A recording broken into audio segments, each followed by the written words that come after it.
Hey everyone, welcome back to Inside Indiana Overtime. Jordan Gusky, Alice McCarthy, here at Assembly Hall, where we watched Indiana improve to 2-0 for the ninth straight season. They beat Austin Peay 102 to 76 behind one of the more ridiculous shooting nights we've seen here in a long time. I mean, both teams were making shots. I mean, both were shooting at least 50% at halftime, and then things actually just got better. Austin Peay ended up shooting, I think, 48% for the game, but Indiana ended up shooting close to 67%, which is their highest. It's their best shooting night since they shot 70% against Mount St. Mary's in December of 2012, which, I mean, this has been a very good offense ever since then, basically. So this, kind of shows you just how well they were shooting tonight. They shot 80%, I think, from the field in the second half, and they made like all of their threes. I mean, Zysloff, Farrell, Johnson were just absolutely raining threes at a certain point in the second half, and I don't know. It seemed like for a while Indiana was kind of struggling to pull away from Austin Peay. I mean, they were turning the ball over a lot, and also Austin Peay kind of outplayed them in the paint for a lot of this game. Um, they they were even with them in scoring in the paint. What did you say? IU only got rebounded by five? By four, I think it was Four? 25, 21, or 29, 25. Okay. So it just really wasn't that dominant of an effort, at least in the front court. So what did you see out of that, and what did you see as a whole tonight? Really, offensively, it just didn't seem like IU wanted to go down low. It's not like they didn't have the size. I think I saw that Austin P only had three guys above 6'5". So when you got guys like Thomas Bryant, Max Bielfeldt, even Colin Hartman, even though he's Yeah. kind of more of a jump shooter, you still got him down low. You've got Juwan Morgan. You've got a lot of guys who are big bodies who can just you put them down low. You have the guards kind of work it in. You work you like an in out like they have in the first few games of the year in their exhibitions in their opening game on Friday, and IU should have been able to dominate this game from the paint.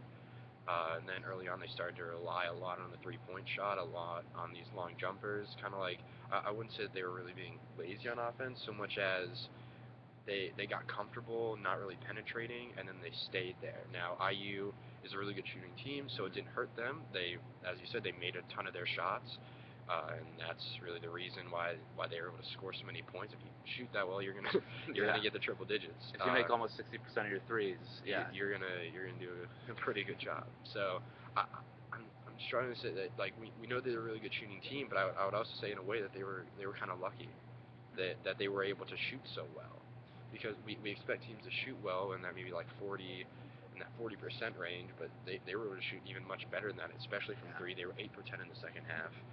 Shooting 80% from three in one half is still unheard of. Yeah.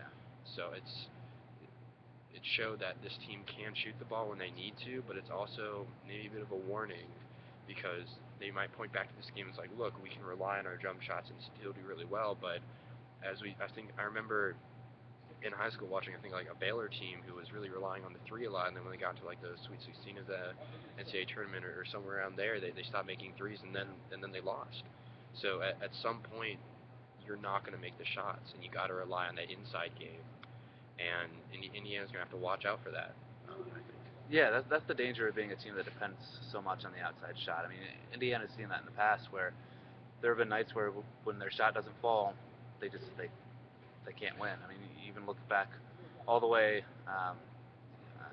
People who are critical of the program always want to go back to that Syracuse game a few years ago when, one of the ways to beat a zone is to just shoot over it, and Indiana was one of the best three-point shooting teams in the country that year, um, but they just were way off that night. I mean, Jordan Hulls was hurt, so he missed all 5 or 6 of his threes, and they were just cold from the field. So that's kind of the danger of relying on a three-point shot. But I think um, this year's team has kind of the luxury of having guys like Bryant, Bielfeldt, and Hartman, like you mentioned, who usually are going to give you a pretty good effort. I mean, there aren't going to, in theory, um, Indiana's not going to have to face too many games like this where they just are getting kind of manhandled in the post. And if they play like this against a Big Ten team, um, you know, Diamond Stone or whoever is just going to tear them up inside. Caleb Swin.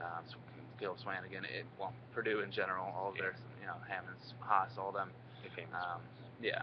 Um, but they kind of have a little bit more balance this year, where you see a little bit of potential, especially in Thomas Bryant.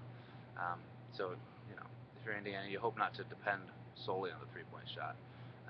But they still had issues with the turnovers. They turned the ball over 20 times. This was the first night where they had more assists than they did turnovers. I mean, they assisted on 25 of their, I think, 40 made baskets. So that's certainly a positive. But they're still a little too, as Tom Crean said after the game, they're a little too reckless with the ball.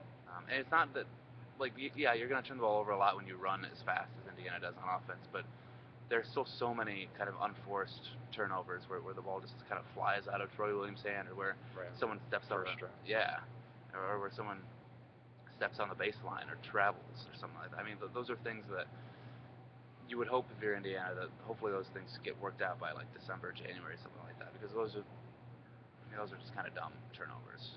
They don't come from really being aggressive. But I mean, all in all, fairly, fairly optimistic night for Indiana. I mean, they scored 100, won by 26, so kind of did what they were expected to do, did what they had to do. So I don't know. We'll see. They get their first major test of the season Thursday night as Creighton comes here, 7 p.m. for the Gavitt tip-off games. I won't be here. I'll actually be in Maryland, so you will be riding on Jordan's train on Thursday. So it'll be fun to throw the intern into the deep end there. I'll be alright. You excited? Yeah, I'll take care of it. All right. I'm excited to see. Anyway, we're gonna get out of here from Assembly Hall. Keep reading the site. Keep paying attention, and we're getting into the nitty gritty with basketball recruiting, with basketball season, football coming down to the wire. So exciting time with us on Inside Indiana. So for Jordan Gusky, I'm Alex McCarthy. We'll talk to you soon.